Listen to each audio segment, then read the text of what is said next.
You are listening to the Central Indiana Sports Report, episode 177.3, our girls basketball regional preview of all 32 regionals being played Saturday across four classes in Indiana, with guest Grant Shouse of the Action Sports Network.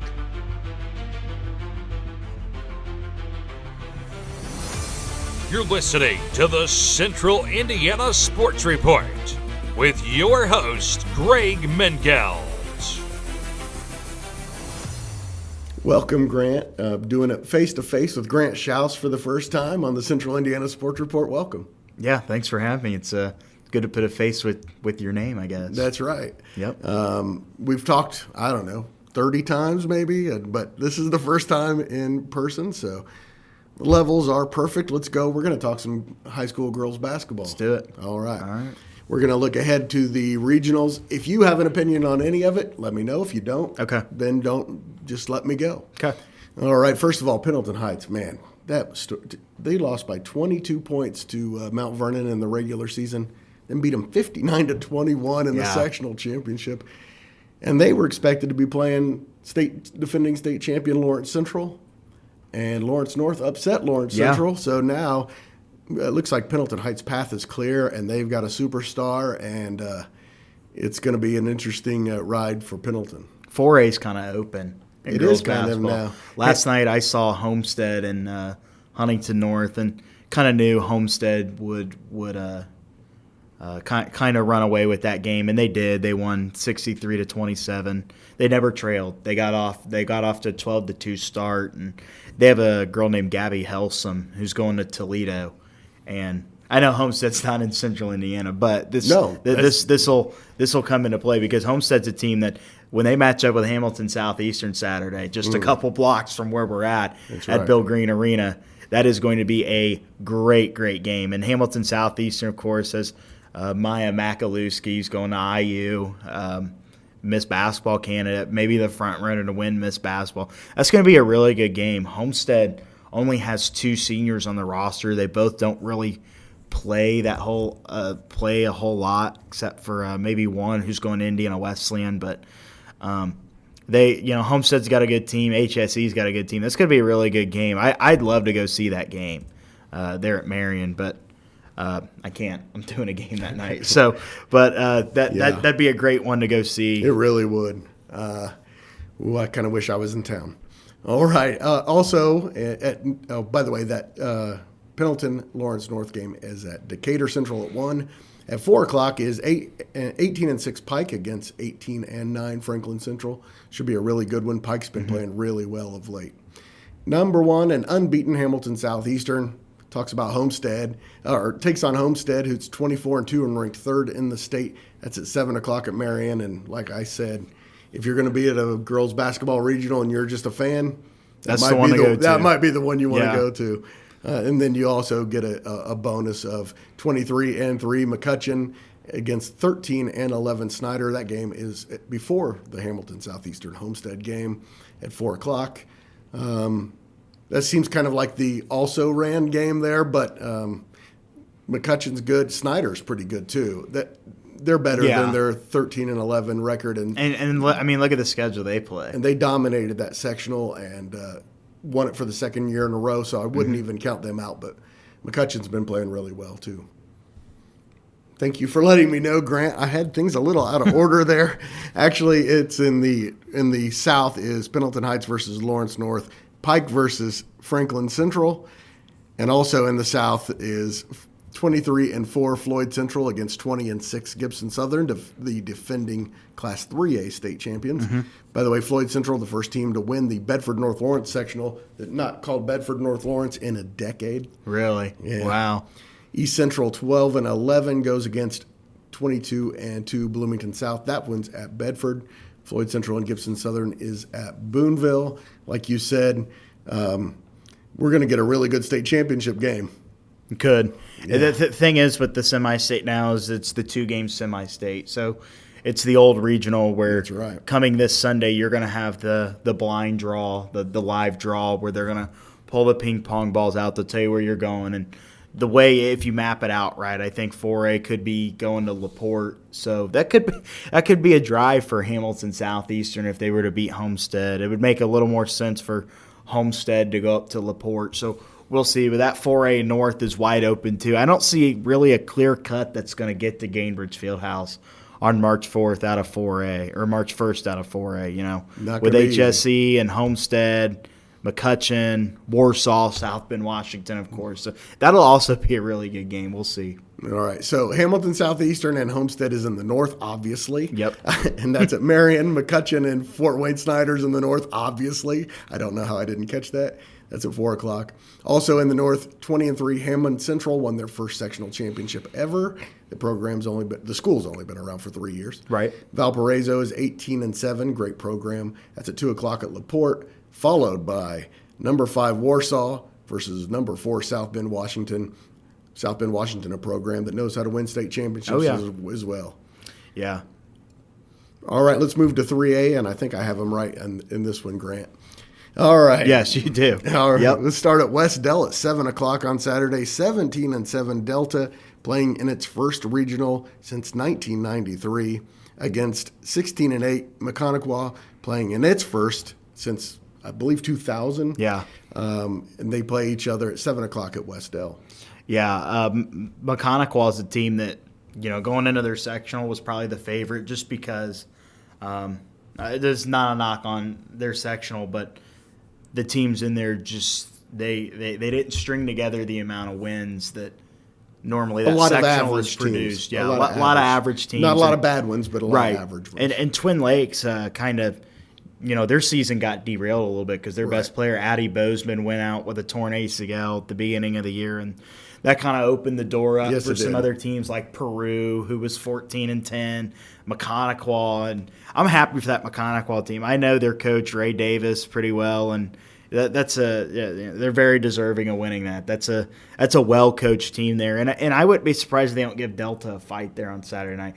Good thing for Delta is that all they got to do is pull out of the parking lot, drive 10 minutes down the road into the next school over, and walk in and go play a basketball game. So they're kind of playing a home game, but Mechaniqua's got the hour-plus trip over to West Dell. The bad news for Delta is they lost their leading scorer, Griffin Knight, in Friday's semifinal game, and she's out for the season. Oh, the other good news, that's a though, killer. It is. The other good news, though, for Delta is they have no seniors. Yeah. So not a single one on the roster. They were like 12-3 in the second half of the season, and imagine how good they're going to be next year with Griffin Knight back, and also Jillian Barr, who picked up the slack on Saturday for her injured teammate and scored 31 points, and she's a rebounding machine. All right, also in the North, it's 19-6 and ninth-ranked Norwell. I have a feeling you're going to have an opinion on that one. They take on 16-9 East Noble at 7 o'clock at Belmont. Yeah, I did that whole Norwell run last year with my buddy Derek Decker, who works with us at the Action Sports Network. He's a Norwell guy, and we did their whole state run last season, lost to Gibson Southern in the state championship. And, talking with Coach Eric Thornton there at Norwell last season, after the game, he told me, he goes, we're graduating 4 of our main players, but we're still going to have the cupboard's not bare. And it shows. I mean, they're 19-6, and they returned 1 starter. Only one player that played minutes last year, and it's their best player, Vanessa Rossworm.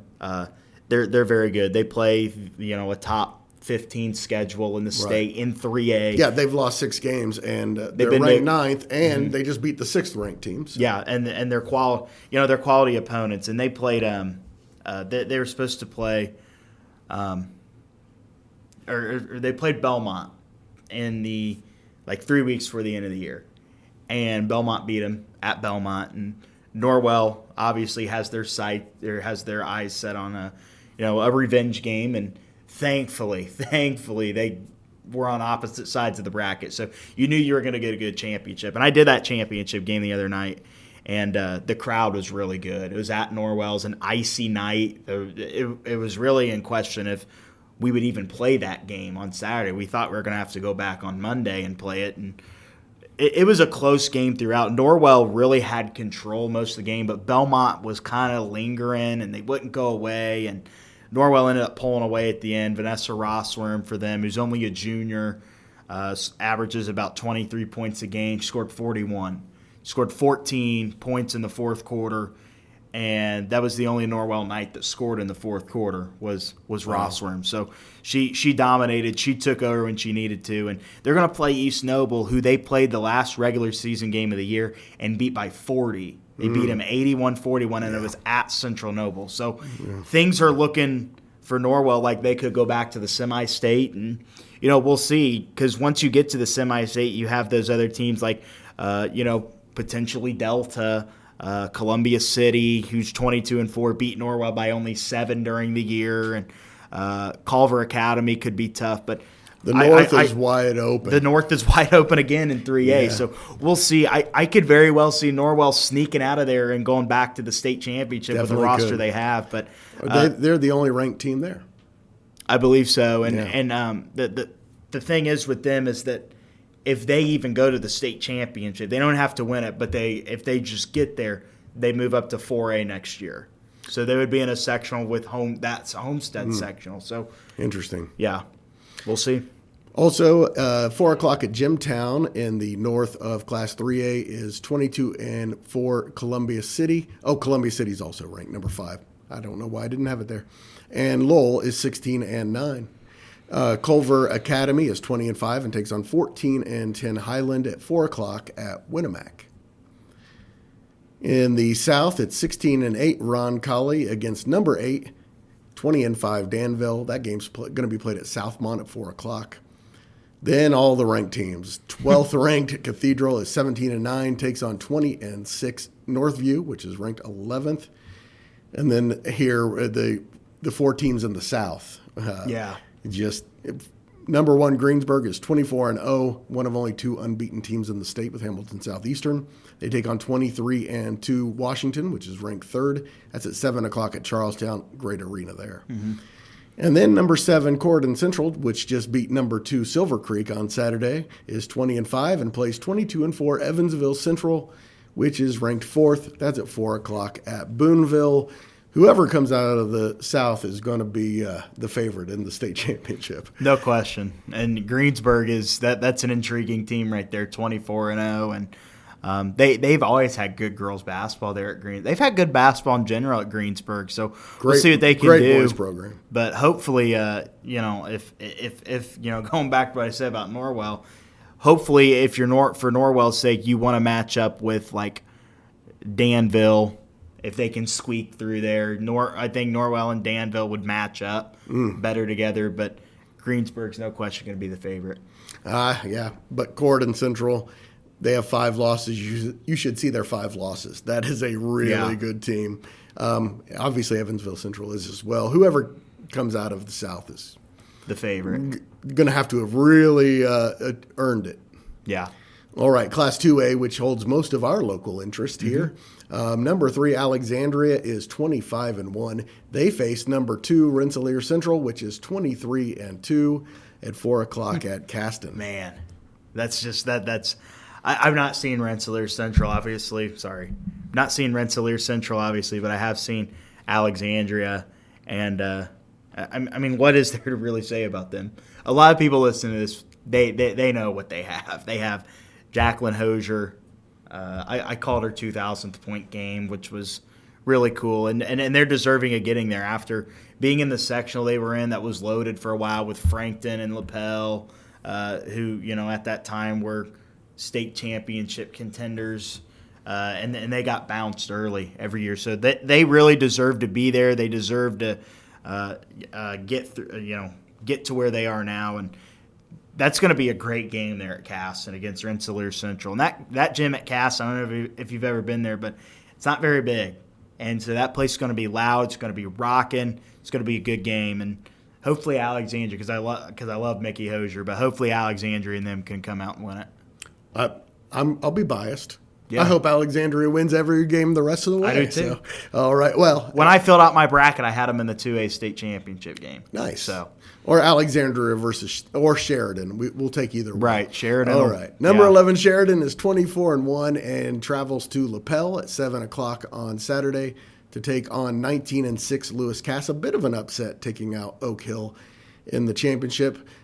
Probably wouldn't consider it a big upset, but Right. a bit of an upset. That game was on Cass's home floor, and I haven't seen Cass this year, but when they played Oak Hill in the regular season, they had the lead for about 31 minutes in that game, and Oak Hill was able to kind of throw a late punch, ended up scoring a basket in under 30 seconds to win the game. It's still a good Lewis Cass team. They went to the semi-state last year, so they're familiar with playing in a big game like this. But Sheridan, from what I hear, it's a jug. They're a juggernaut. Looks like they might be the best team in the North. It wouldn't surprise me at all. One of the things I was shocked about in the North was Bluffton getting beat by Fort Wayne, or not Fort Wayne. They lost to Whitco in the North half. So. Also in the North, it's number 5 East Side, which is 25-1 against 15-11 Andrean at 1 o'clock at Jimtown. Andrean's been here about 5 years in a row too, so might want to throw the records out on that one. Right. And then 20. But isn't it like that for every game? You want to throw the records out. Not every game, but most games. Most games at this level, yeah. Most games at this level. 20-4 Whitco is ranked 17th and takes on number 12 Bremen, which is 24-2 at 1 o'clock at Caston. And Bremen's been there before. They were in the 3A semi-state last year. Actually lost to Norwell in the semi-state championship game in 3A, and they moved down to 2A. That's still a really good team with a lot of returners. That'll be there at Caston. But Whitco is a team like we just said, upsetting Bluffton in the sectional championship. Been playing really well, yeah. Yeah, at Bluffton. So I wouldn't be at all shocked if Whitco doesn't come out and win that. That'll also be a good game. I'd be surprised, but I wouldn't be shocked. The North half in every class seems to be really, really good this year. And in the South, number 7, 24-1 Northeastern plays 13-12 Heritage Christian at 4 o'clock at Southwestern in Shelbyville. There's one where you want to throw out the records. 22-4 Park Heritage takes on 19-7 Monrovia at 1 o'clock at Greencastle. Also in the South, also in the South, number 9 Lanesville is 20-3. They are the 2-time defending Class A state champions. They face number 1 South Knox, which is 24-2. That game's at 4 o'clock at beautiful Charlestown Sports Arena. Yeah, and Lanesville, like you said, back-to-back defending state champs in 1A. Of course, success factor means they move up, and they're going to play South Knox, who was in the Hall of Fame Classic. They've played the teams like HSE and Homestead, and so they've played in big games. Yes. That's going to be a really great game, and that's down where you're going to be. I mean, that's right. So that'll be a fun one. I'll be interested to see how that comes together, because I would not be at all shocked whoever wins that game may not be back in the representing the 2A South in the state championship. By the way, for those of you who don't know, and most of you probably don't, the first 15 years I was the sports editor at the Jeffersonville newspaper. The Lanesville was horrible. Yeah. The worst program down there. Yeah. The last 7 years since Angie Hinton took over the program, they've done nothing but win 7 sectional championships in a row.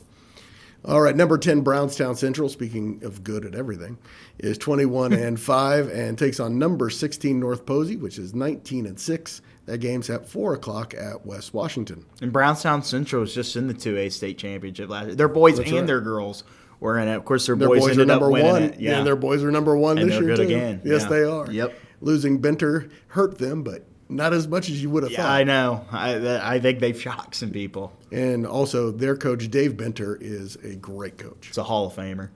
Yep.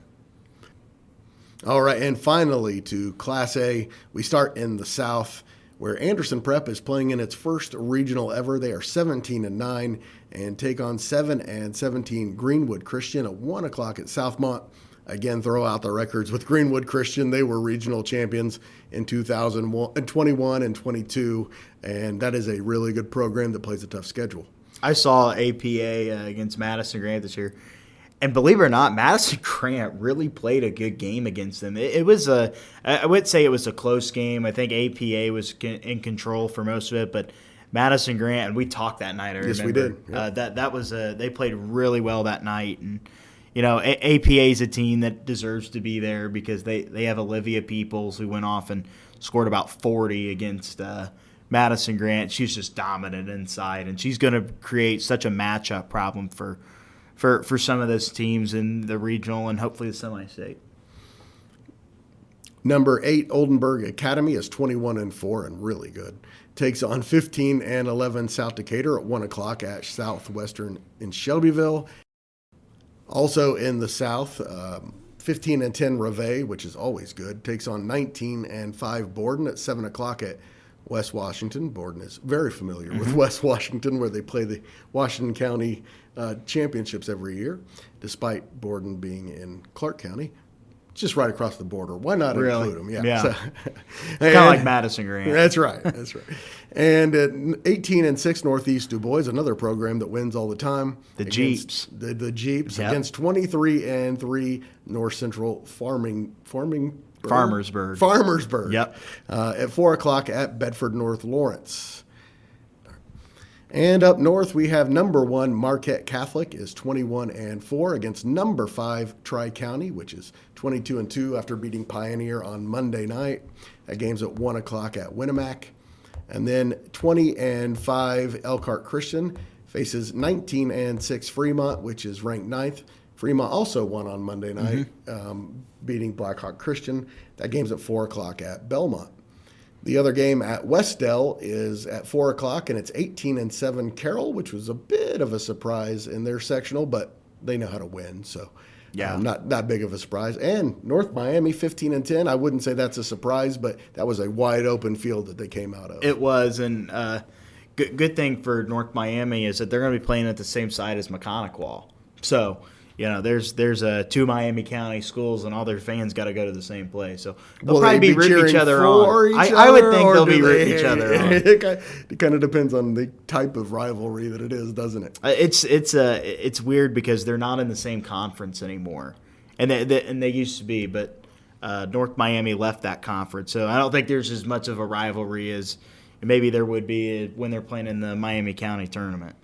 See, when I was growing up at Elwood, Frankton was our fun rival. Tipton was our hated rival. Really? Yeah, that's kind of how it worked. Gotcha. Although I will say that when it came down to it, we usually did cheer for Tipton as well. All right, and the final one is 20-6 Monroe Central. Had a really nice year against number 6 Lafayette Central Catholic. That game is at 4 o'clock at Lapel. Wouldn't be surprised at all if Central Catholic comes out of the north. Yeah, I wouldn't either because they have the tradition of excellence, not just in girls basketball, but boys basketball, football, volleyball, soccer. Just name it, it doesn't matter. They know how to win, and when you've been in a winning culture like they have, and their kids have, that they've grown up in and seen other kids that have gone to that school and they've looked up to winning is contagious. It really can be, and their schedule is full of non-Class A schools. So right, almost they're no not school playing they a 1A play schedule. Almost nobody they play in the regular season is a Class A. So that's why when that realignment comes out, they say, "Good, that's good." Right. So we can play a 2-3A schedule and then go dominate 1A. That's just how it is. They've you got to give them credit for how they schedule their stuff. So. All right, Grant, tell me about the coverage you have coming up on the Action Sports Network. Yeah, tonight, Tuesday, I'll be over at Mississinawa. They're playing. Mention that too. They're playing Pendleton Heights. So Pendleton. This is the third ever meeting between the two teams, and Pendleton Heights won the last 2 years, and they're coming in at 6-12. You told me they got their best player back, Cooper Sims. So he's averaging about 18 a game. We'll see. Yeah, he played the last couple games. Okay, Mississinawa's 8-8. They've been kind of it's been a roller coaster. It's just been up and down. So hopefully here down the stretch, Mississinawa can kind of break it open a little bit and hopefully get on a hot streak. Hopefully, since we're running this on Thursday, our listeners will already have heard the right. result and right. listen to what you had to say about it on Tuesday night. They will know. So Friday, I'll be at Alexandria playing Madison Grant. I was originally supposed to be at Oak Hill Blackford. My dad was doing the Madison Grant Alexandria game. He called me yesterday. He goes, "You want to switch?" I said, "I don't care." So we switched, and he'll be doing that game over at Blackford. That could be that is a conference championship game, and yes, it is really because Oak Hill is undefeated in the conference, and They beat Blackford. They only have Right. Elwood left, and this is no knock on Elwood, but you think they would be But even if significant they lost that favorites. game, they'd be co-champions anyway. Right. As long as they beat right. Blackford. Right. And they would, they're going to be significant favorites going into both games. So Yes. we'll see. Saturday night, I'll be at Eastbrook. They're playing Tri Central boys. Should be interesting. I've not seen Tri Central this year, so Nice team. yeah. So we'll see. Friday night, I think with Madison Grant Alexandria could be an interesting game. Those teams stack up similarly, and both Yeah. very well coached. Both One are more going. win, and Madison Grant surpasses last year's win total. Always That's a big good. deal. That's Yeah, good. always a big deal. And Alexandria, I think, beating Morristown last week, they're going to be Nice win. confident. Yeah, that's huge for them because they let's face it, they've struggled this year, and hopefully they can string together some wins. Somehow Alexandria just. They're one of those teams that always ends up shocking you at the end of the year because they beat, like last year, they beat Frankton, and Frankton was significantly favored going into that game, and Alexandria beat them. And It's because they're well coached is right, one thing. right, Yeah. and they're a very young team. So I'm looking forward to this week. Thanks so much to Grant Shouse for taking the time to spend with us talking to you about the girls basketball regionals. We will be talking with Grant a lot throughout the rest of the basketball season. This is not the end of our girls basketball regional previews. We expect to have a full feature with the Alexandria Tigers later this week. And Michelle Garman and I will go over all the local sectionals and talk to as many coaches, as many local coaches as possible as we head toward Saturday's regionals. Thanks for listening. Always appreciate it. It would help us out a lot if you would like, subscribe, or follow us. We're at SoundCloud, Spotify, Apple, Amazon, and YouTube. Just search Central Indiana Sports Report. We are easy to find. And it would be very helpful if you would tell a friend about the Central Indiana Sports Report.